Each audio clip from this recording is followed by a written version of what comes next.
ಅಂಬೇಡ್ಕರ್ ಜಯಂತಿ ಅದ್ದೂರಿ ಆಚರಣೆ 18ಕ್ಕೆ ಸುರಪುರ ಬಸ್ ನಿಲ್ದಾಣದ ಹತ್ತಿರ ಡಾಕ್ಟರ್ ಬಿಆರ್ ಅಂಬೇಡ್ಕರ್ ವೃತ್ತದ ಬಳಿ ಏಪ್ರಿಲ್ 18ರಂದು ಡಾಕ್ಟರ್ ಬಿಆರ್ ಅಂಬೇಡ್ಕರ್ ಅವರ 134ನೇ ಜಯಂತ್ಯೋತ್ಸವವನ್ನು ನಮ್ಮ ಹಿರಿಯರ ನೇತೃತ್ವದಲ್ಲಿ ಅದ್ದೂರಿಯಾಗಿ ಆಚರಿಸಲಾಗುವುದು ಎಂದು ಡಾಕ್ಟರ್ ಬಿಆರ್ ಅಂಬೇಡ್ಕರ್ ಜಯಂತ್ಯೋತ್ಸವ ಸಮಿತಿ ಜಂಡಾದ ಕೇರಾದ ಗೌರವಾಧ್ಯಕ್ಷ ರಾಜು ಕಟ್ಟಿಮನಿ ಹೇಳಿದರು.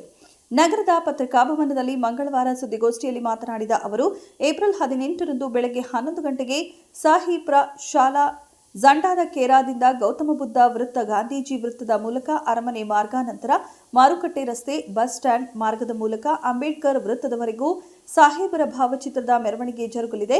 ಸಂಜೆ 5 ಗಂಟೆಗೆ ಅಂಬೇಡ್ಕರ್ ಪುತ್ಥಳಿ ಎಂದರು. ಬಹಿರಂಗ ಸಭೆ ಹಮ್ಮಿಕೊಳ್ಳಲಾಗಿದೆ. ಸಂಜೆ 5 ಗಂಟೆಗೆ ಅಂಬೇಡ್ಕರ್ ಪುತ್ಥಳಿ ಎದುರು ಬಹಿರಂಗ ಸಭೆ ಹಮ್ಮಿಕೊಳ್ಳಲಾಗಿದೆ ಎಂದರು. ಪೂಜ್ಯ ವರಜ್ಯೋತಿ ಬಂತೇಜಿ ಸಾನ್ನಿಧ್ಯ ವಹಿಸುವರು. ಅರಸು ಮನೆತನದ ರಾಜಕೃಷ್ಣಪ್ಪ ನಾಯಕ ವಿಶೇಷ ಆಹ್ವಾನಿತರು. ಶಾಸಕ ರಾಜ ವೇಣುಗೋಪಾಲ ನಾಯಕ ಉದ್ಘಾಟನೆ ಮಾಡಲಿರುವವರು ಎಂದರು. ಸುರಪುರದ ಪತ್ರಿಕಾ ಭವನದಲ್ಲಿ ದಲಿತ ಮುಖಂಡರು ಡಾಕ್ಟರ್ ಬಿಆರ್ ಅಂಬೇಡ್ಕರ್ ಜಯಂತಿಯ ಭಿತ್ತಿಪತ್ರ ಪ್ರದರ್ಶಿಸಿದರು.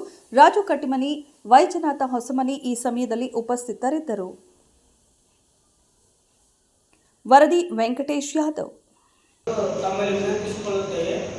ಈ ಕಾರ್ಯಕ್ರಮವು ಬೆಳಗ್ಗೆ 11 ಗಂಟೆಗೆ 18/4/2025 ಬೆಳಗ್ಗೆ 11 ಗಂಟೆಗೆ ಒಂದು ಡಾಕ್ಟರ್ ಬಾಬಾ ಸಾಹೇಬ್ ಅಂಬೇಡ್ಕರ್ ಅವರ ಮೂರ್ತಿ ಮೆರವಣಿಗೆ ಇರುತ್ತದೆ.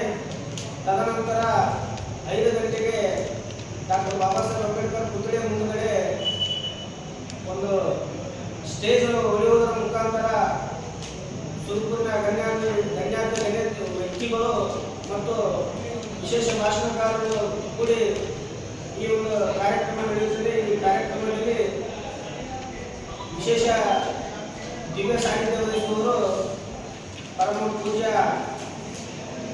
ವರಜ್ಯೋತಿ ಬಂತೇಜಿ ಅವರು, ವಿಶೇಷ ವ್ಯಕ್ತಿಯಾಗಿ ಡಾಕ್ಟರ್ ರಾಜ ಕೃಷ್ಣಪ್ಪ ನಾಯಕ ಬಲವಂತ ಪಹರಿ ಬಹದ್ದೂರ್ ಸಂಸ್ಥಾನದ ರಾಜರು ಮತ್ತು ಉದ್ಘಾಟಕರಾಗಿ ಶ್ರೀ ರಾಜ ವೇಣುಗೋಪಾಲ್ ನಾಯಕ್, ಸುರಪುರಿನ ಜನಪ್ರಿಯ ಶಾಸಕರು ಮತ್ತು ವಿಶೇಷ ಭಾಷಣಕಾರರಾಗಿ ಆಯುಷ್ಮಾನ್ ನಿಜಲಿಂಗ ದೊಡ್ಡಮನಿ ಉಪನ್ಯಾಸಕರು ಜೀವನಿಗೆ ಇವರು ಕೂಡ ಆಗಮಿಸಲಿದ್ದಾರೆ. ಆಯುಷ್ಮತಿ ಕುಮಾರಿ, ಪುತ್ರಿ ಸಾವಿತ್ರಿ ಇವರು ಹೈಕೋರ್ಟ್ ವಕೀಲರು ಹಾಗೂ ಸಮಾಜದ ಹೋರಾಟಗಾರ್ತಿಯಾಗಿರುತ್ತಾರೆ ಬೆಂಗಳೂರು. ಇನ್ನು ಅನೇಕ ರೀತಿಯಿಂದ ಈ ಕಾರ್ಯಕ್ರಮ